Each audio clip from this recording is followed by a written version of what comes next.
Hey, this is Lucky Yates. Hey there, this is Jimmy Simpson. Hello, this is Brad Sherwood. Hi, this is Claire Coffey. This is Andy Daly. Hey there, this is Kevin Durand. Hi, I'm Chris Parnell. Hey, this is TJ Fine. Hey y'all, this is David Hoffman. You are listening to Next Level Radio. Have fun. It's time for the Showcast.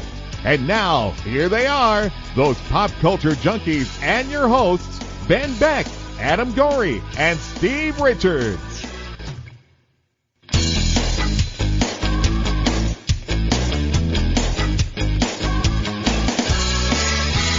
All right, welcome into Season 3, Episode 35 of the Showcast here on the Next Level Radio Podcast Network. And as you know, we've switched formats over and we just bring you our guest spotlights, our interviews, and we're excited to have on a second-time guest.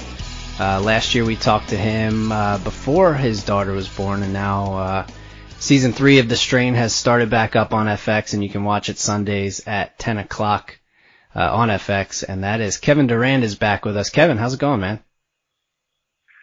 Good day. How's it going? I'm great. I'm great. How about you?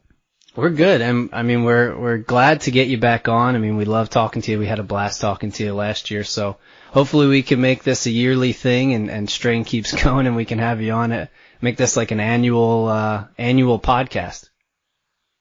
You're not the out here. It sounds good to me. And like I said, you had a daughter since last time we talked. I think last time we talked to you was maybe a couple months beforehand. I think the Strain had just kicked up. So how's that been going for you over the last year? Oh, it's kind of, you always hear about people having kids and waxing the light poetic, just going on and on with all of these incredible adjectives about how incredible it is to be a parent, and feel like, wow, that's so cliche. Well, I'm definitely living in that spot. It's hard to kind of describe it. But it's been a really incredible experience. Yeah, I mean, I think you had said that you had to go outside because your daughter's inside crying, and I know that all too well because I think about, I don't know, Steve, 10 minutes before Kevin called, I had the same issue going on in my house. Yeah, you couldn't get your son to sleep, so we're going to be able to do this thing.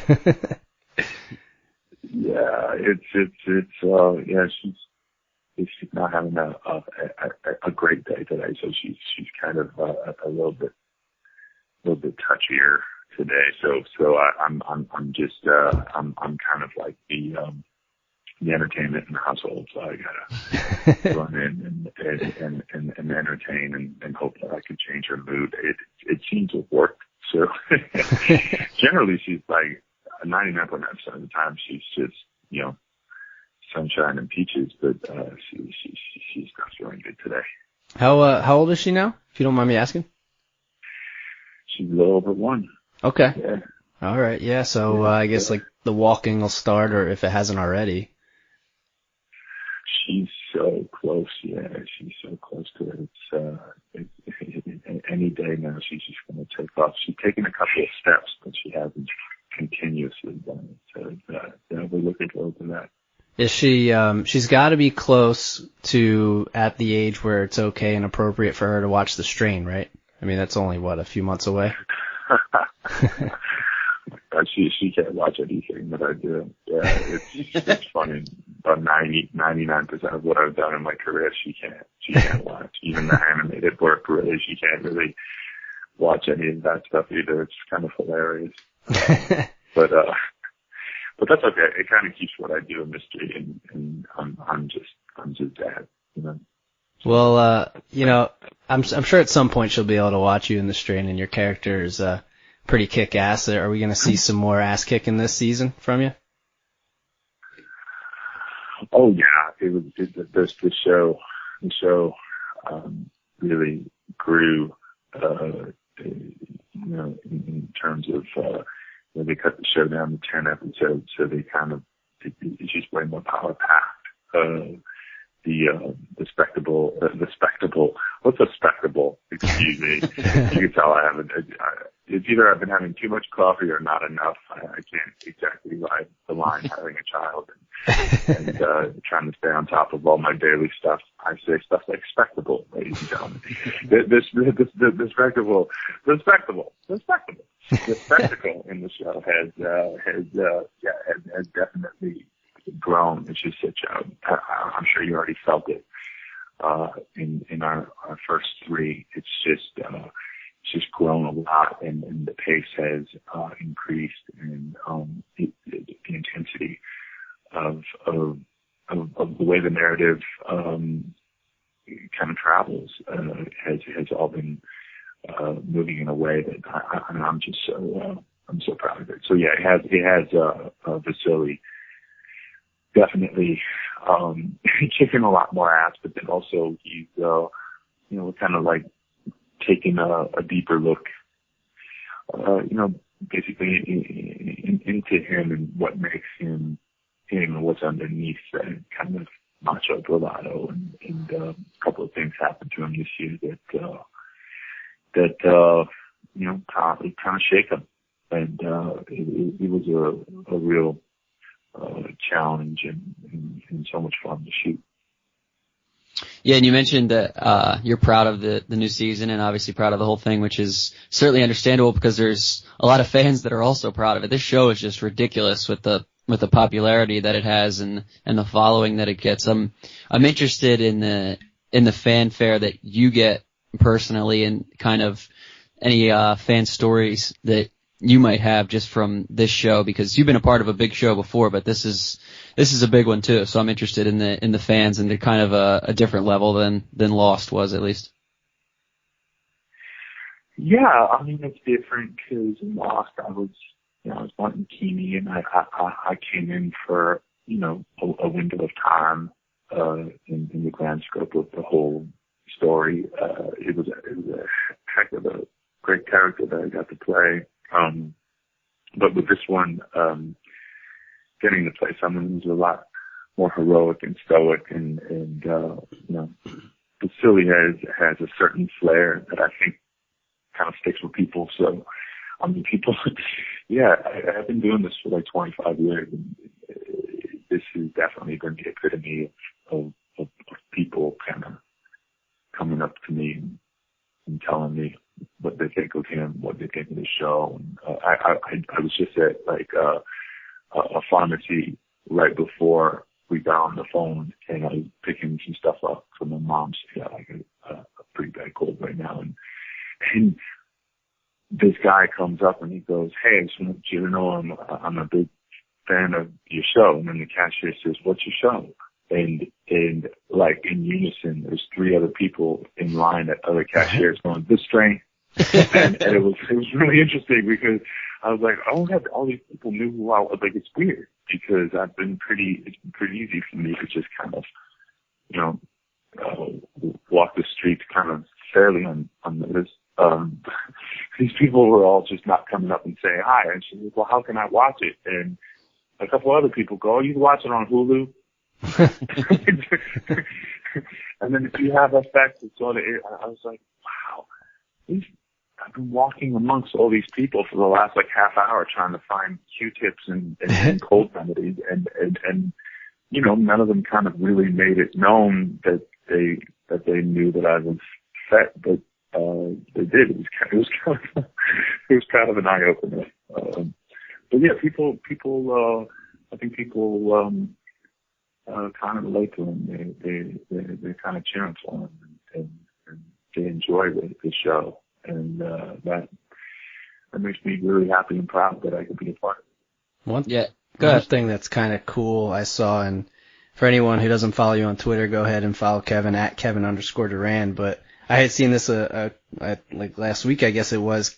Stephen King had said that Daryl in The Walking Dead and Fett in The Strain were two of the coolest monster fighters on TV. I mean, the actual, like, I had to double check to make sure it's his verified account. I'm like, that's awesome. I mean, that's so cool. Yeah, I totally tripped out. Somebody kind of put that up on Instagram, and I was like, really? And I went and checked on Twitter, and sure enough, yeah. I responded to him. I don't know if he ever looked at it, but I told him if he has any monsters he needs killing, that I'm his guy.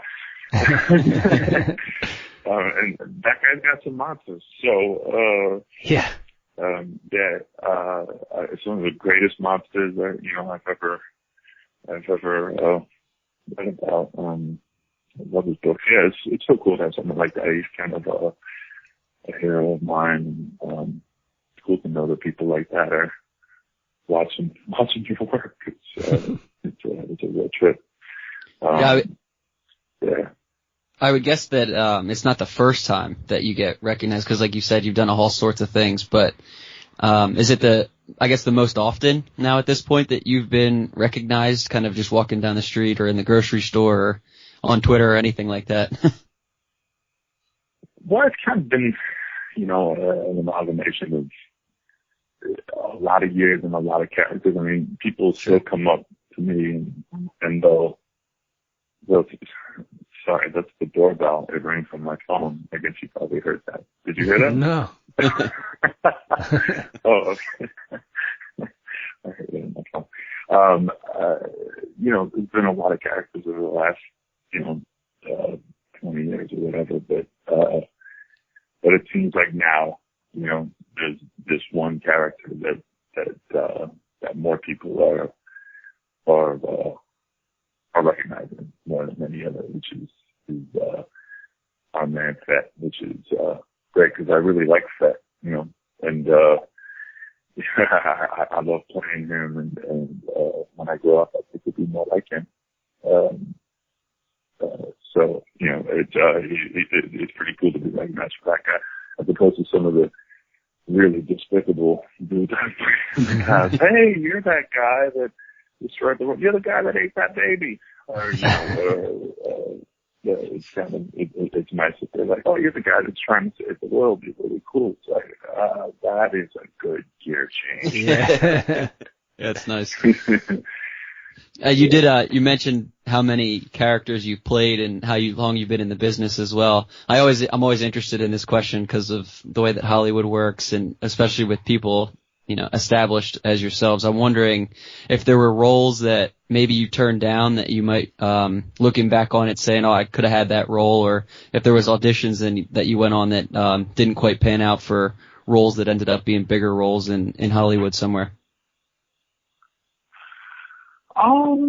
Yeah, I mean, in the long journey there are parts that I didn't play that turned out to be something that I found really kind of like slap myself a little bit, but there's nothing that I'm sitting around going, damn, I should audition for that little Star Wars thing, kind of like, there's nothing like that. I mean, so far I'm really grateful that the choices I made and the work that's come to me, the level that it's all at is just a really nice, comfortable space for me to kind of function as a regular human being, but then also be a satisfied artist. I mean, I'm always trying to push the envelope to carry more weight within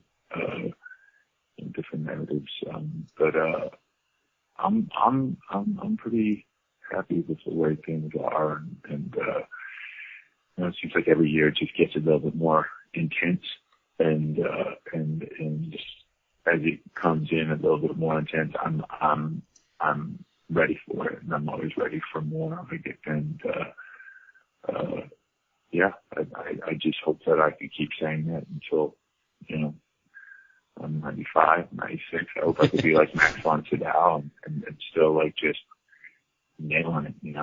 I always dreamt about doing this for the very, very long term, and life is interesting, as you evolve, as you live in this world, your understanding of it changes so vastly that it affects the way you play characters so profoundly. So I can't imagine the type of depth and understanding that that would seep into a character if I got to play something that was well into my 90s. You know, that's why I love my job so much, because as long as I could keep my mind on straight and you know, I can continue to at least strive to get better. You know, so you know, I'm looking forward to that journey. Yeah, I mean, your characters are definitely memorable, and I probably should have saved the tweet from Stephen King for my next question, because it would have been a perfect lead-in, because Norman Reedus apparently is doing a video game for Hideo Kojima, Death Stranding, who, anybody listening, he's done the Metal Gear series and everything, and I heard a rumor, and I don't know if you've heard this, about you being in that video game. Is there any light you can shed on that at all? I'm definitely not officially attached to anything, but we've been in contact, and I would love to work with him. I think he's just a master of what he does, and you know, this game. I don't know if you've seen the trailer for it, but it's mind-boggling. I just think it's just. Yeah, his games are ridiculous. I haven't played. Yeah, I mean, he's a master, and I haven't played a whole lot of games as of late. But when he showed me the trailer for this new game, I just thought, man, that would be.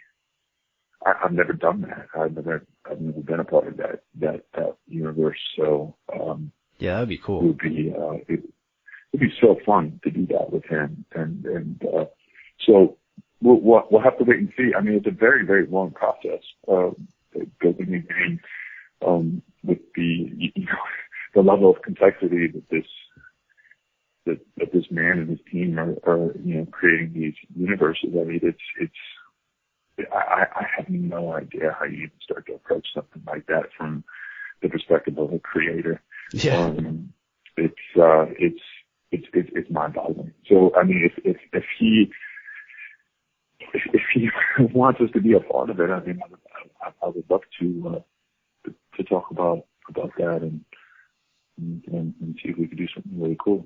But I guess we'll have to wait and see. Cool, for sure. Yeah, we'll have to keep our eye out for that. And then, speaking I love Norman Reedus too.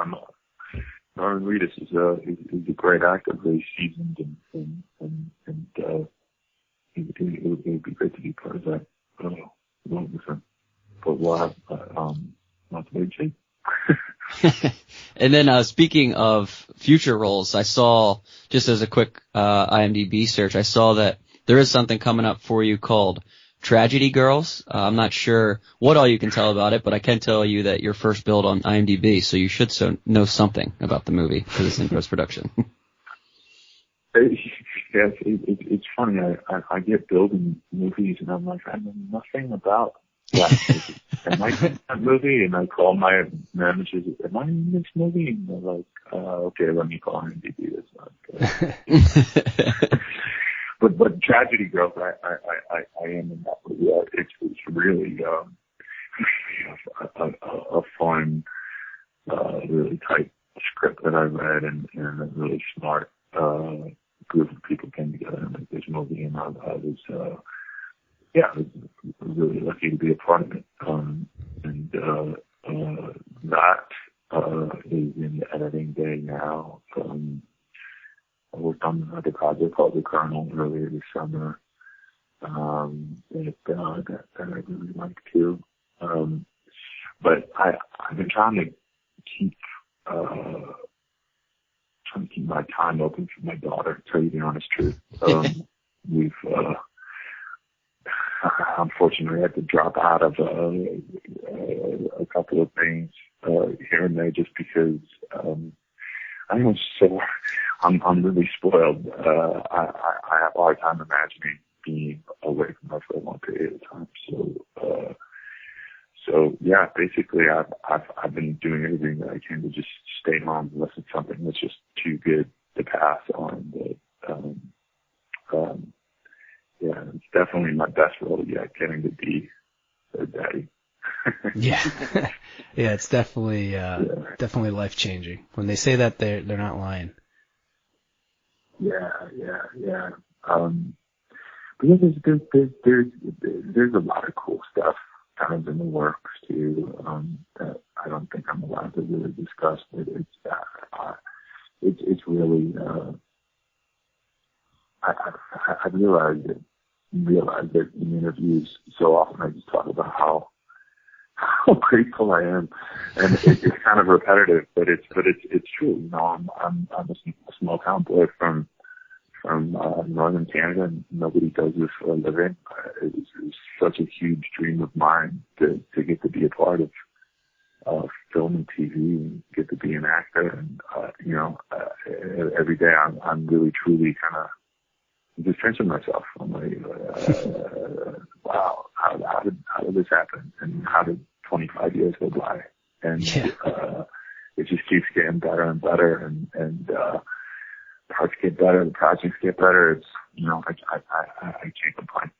Yeah, and you know what? We appreciate you, spending some more time with us. I know we're a couple minutes past what we had planned for you, so I appreciate you sticking around for a few extra minutes, and we'll let you get back inside and spend some more time with your daughter. But we wish you the best of luck, and again, everybody listening, make sure you watch The Strain Sundays 10 o'clock on FX. But Kevin, we'll definitely have to get you back on again. Obviously, like I said, it's always a pleasure speaking with you. Well, that would be awesome. It'd be great. Let's cross our fingers that makes it through this season, and then let's cross our toes that the show will get picked up. Absolutely. And then we'll get to chat. I appreciate it. Thank you very much, and all the best to your listeners and to yourselves and your families, and hopefully we chat soon. Oh yeah, absolutely. Thank you so much. And again, follow Kevin at Kevin_Durand. You can follow us on Twitter at NXT Level Radio. Follow us on Facebook, facebook.com/Next Level Radio Online. Check out our other podcasts, www.nextlevelradioonline.com, and subscribe on iTunes for the next Showcast Spotlight. So we'll see you guys next time on the Showcast. Thanks a lot for listening.